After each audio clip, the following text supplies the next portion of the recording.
This podcast is for informational purposes only. View the full disclaimer on the Benefit Connections webpage. Welcome to the Benefit Connection Podcast, Game Show Edition. I'm your host, Susan Boessen, and today we're tackling one of the most important, often confusing decisions our members make as they approach retirement: choosing a benefit plan. To help us break it down, we're joined by two incredible PSRS peers educators. They're experts, travel across Missouri, meeting with thousands of members, just like you, our listeners, instructing about essential information of the PSRS peers' retirement benefits. But today, they're willing for you, our listeners, to add a little fun twist. We're putting their knowledge to the test in a game show style challenge. We'll present real life retirement scenarios and they'll buzz in to acknowledge the best fit of the best benefit plan. Think you can guess which plan fits each situation? Play along, see how your choices stack up. Before we dive in, let's quickly introduce our guest and give you a brief overview of the 6 plan options available at retirement. Welcome, Jen and Melissa, to the Benefit Connection Podcast Game Show Edition. Yay! Welcome, guys. Yeah, thanks for having us. We're excited, a little nervous, but we're excited. Yeah, like Jen said, a little nervous, excited, and ready to play. I'm gonna win. Competition. I love it. I'm super excited about today, not just because we're going to have a lot of fun, but because we're talking about something really important. You both spend weeks out in the field educating members across Missouri through seminars and presentations. And one topic that always sparks questions is the benefit plan options. It's one of the more important decisions members face at retirement. I won't say the most important, because let's be honest, there's lots of big decisions at retirement, but this one definitely ranks really high. If we can, let's just start with the basics. What's the purpose of offering multiple benefit plan options? Well, there are 6 benefit plans that a member can choose from at retirement, and each one is designed to offer flexibility based on individual needs, whether someone wants the highest possible monthly benefit or if they want to make sure a loved one or a beneficiary is financially protected after they pass away. Okay, and so how important or how impactful is this choice of benefit for choosing a monthly benefit for the member? How impactful is that? That choice is huge, Susan. Once a plan is selected and benefits begin, it can't be changed. There can be an exception in the event of death and divorce under certain benefit plans. However, it's important to understand how each option affects monthly income as well as what happens with the benefit after the member passes away. Okay, well, there's 6 plan options available at retirement, 6 different ones. And I'd like to briefly walk through each one. So I'd like to start with single life benefit. Jen, can you help us understand what this benefit plan offers and why someone would choose it? Sure. The single life plan provides the highest possible monthly payment you can receive.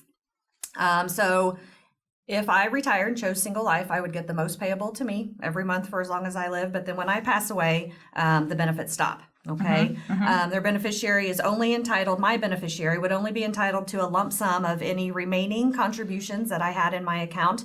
And those contributions and interest typically are depleted within 5 years. So this plan is a great fit for someone who doesn't need to provide ongoing income to a loved one and wants to maximize their retirement income while they're living. So let me just to say, this plan sounds like it's an all about me type of plan, meaning if I would choose this, I would not need this monthly income to continue to anyone else, but in return, I would get the highest amount paid to me for the rest of my life. Exactly. You got it. Okay. What about joint and survivor plans? Melissa, can you walk us through the joint and survivor benefit plans and how they work and the importance of those? Sure. These plans are designed for members who want to provide continuing income to a sole beneficiary after they pass away. The sole beneficiary must have insurable interest in their life, which really means that they have to have some type of financial dependency. A parent, a spouse, or a child automatically have insurable interest. Okay. There are 3 different types of joint and survivor plans: the 100% plan, 75%, and 50% 20%, and each one offers a different balance between your monthly benefit and the amount your beneficiary would receive. Take, for example, the Joint and Survivor 100% plan. With this option, you receive a reduced monthly benefit, so your beneficiary can continue to receive the full amount for the rest of their life after you've passed. At your passing, we would then actually reissue the benefit to your named beneficiary. It's a great choice if your chosen beneficiary relies heavily on your income. Whereas with the Joint and Survivor 75% plan, it works the same way, but your beneficiary would receive 75% or 3/4 of your benefit after your death. You get a little more income each month compared to the 100% plan, while you're still offering strong survivor protection. And finally, with the Joint and Survivor 50% plan, your beneficiary receives half your monthly benefit after you pass away. It gives you a higher monthly payment during your retirement while still providing some ongoing support for your beneficiary upon your passing. So wow, there are 3 plans in the Joint Survivor: 100%, 75, and 50, all of which I can choose where I take a little bit less for my retirement so that I protect my beneficiary for their life after I pass away? Correct. These plans do provide a great lifetime protection for your named beneficiary. One important thing to note is the pop-up provision. If your named beneficiary passes first, the member goes back up to the single life amount, which really means that the highest amount paid to him or her for their life continues to go up for their lifetime. Another important thing to note is Jen said that the funds are typically depleted within 5 years of retirement. So if both you and your named beneficiary pass prior to exhausting the funds in your account, you can still name beneficiaries to collect a lump sum of any remaining contributions and interest. Okay, so this is a very heavy topic right here. And so what I want to make sure our listeners have heard is that you also said if my named beneficiary would pass before me, I would go back up to the highest amount. That is correct. And you're also saying that if both of us, my named beneficiary and myself, let's just say, would die too soon, my account balance, everything that I paid in with interest, would still be paid back to whoever I had named as my lump sum beneficiaries. That is correct. That is spot on, Wow. Susan. Okay. Well, we've covered 4 of the 6 plans so far, and now we're down to the final 2. So often these plans are referred to as the term certain plans. I would like Jen and Melissa for you both to walk us through these. Tell me about these term certain plans. Sure, I'll take this one. So let's start with the 60-month term certain plan option. With this plan, you're guaranteed to protect a beneficiary for 60 monthly payments for 5 years. The protection starts at your retirement. If you pass away before receiving all of those 60 payments or before the 5 years following your retirement, the remaining payments go to your beneficiary. It is a great way to ensure that your benefit continues for a minimum period, even if something unexpected happens early in your retirement.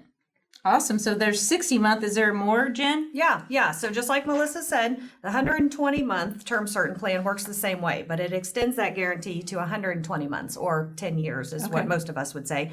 But it starts at retirement. So if you were to pass away as the member before receiving all 120 payments, your beneficiary would continue receiving the remaining payments. So it's a great option for members who want to make sure their loved ones receive some financial support in the early years after retirement if they should unexpectedly pass too soon. And fun fact, for the term certain plans, your loved one, as we say, or your beneficiary that we are telling you to name, does not have to be someone with insurable interest. It can literally be anybody you want. You could just name me if you wanted, right? You Susan could Boessen. name me too. Well, so the term plans, they're very helpful, but they're not for life, right, guys? Like if I name a beneficiary, I just have a term protection, meaning a time window protection for either 60 months or 120 months or 5 years or 10 years, correct? Yep, you're exactly right. Yeah, so Susan, each of these plans are designed to meet different needs and priorities. And once you begin receiving your benefit, that choice is permanent. That's why it's so important to understand your options. And that's exactly what we're here to do at PSRS Peers. We're always happy to help our members review and go over these plans as they prepare for their own retirements. I think this is super helpful. I feel like we have easily distinguished how each plan is unique in its own way. Now, I really want to help our listeners relate to these plans with real life scenarios. So, friends, let's begin. Which plan would you choose? Game show, a retirement game show special edition here. So, I have my two contestants, Melissa and Jen. When you think, I know, they're super excited. I'm so glad they could do this. Stretching. Whenever you think you know the answer, you buzz in, and whoever buzzes first, I will call them out and see if they can answer it. Okay. All right, real life Let's scenario. go. It's on.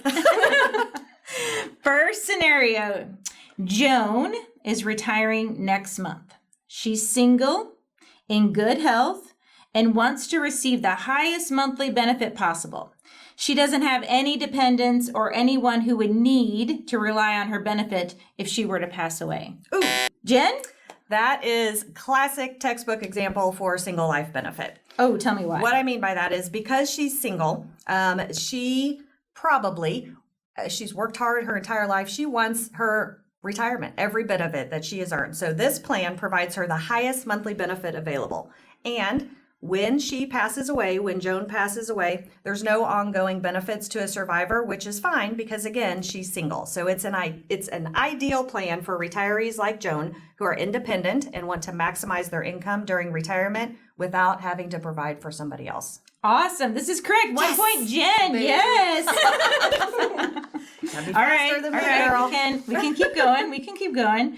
Scenario number 2 is on Jessie. Jessie is preparing to retire and wants to make sure her spouse is fully protected financially if something happens to her. Her spouse doesn't have a pension and will only be eligible for Social Security starting at age 67 or later. Oh, Melissa buzzes in. Yes. This sounds like a strong case for the joint and survivor 100% option, Susan. Oh, explain to me why. Sure. With this plan, Jessie would receive a reduced monthly benefit, but if she passes away, her spouse is going to get that benefit for the rest of their lifetime. It provides maximum peace of mind, especially when that spouse doesn't have other retirement income. So if Jessie's spouse passes away first, as an additional benefit from our system, Jessie gets to pop back up to the single life amount, meaning that she'll actually receive the highest benefit amount possible to herself. Well, that's correct, Jen. She gets a point too. So you guys are tied. You guys are tied. Back and forth. Back and forth. All right. Well, that was good. This is good, guys. Okay, I have two more. So, okay. Next scenario. Todd is planning for retirement. He wants to make sure his spouse is taken care of if something happens to him, but he also knows she has a solid retirement of her own. He's hoping to provide some support without taking too much of a hit on his own monthly income. Oh, Melissa beeps in, buzzes in. Well, Susan, this sounds like a textbook situation, and for Todd to consider the joint and survivor 75 or potentially the 50% option, depending. It's going to depend on the level of support that his spouse is comfortable with or what they would need as a couple.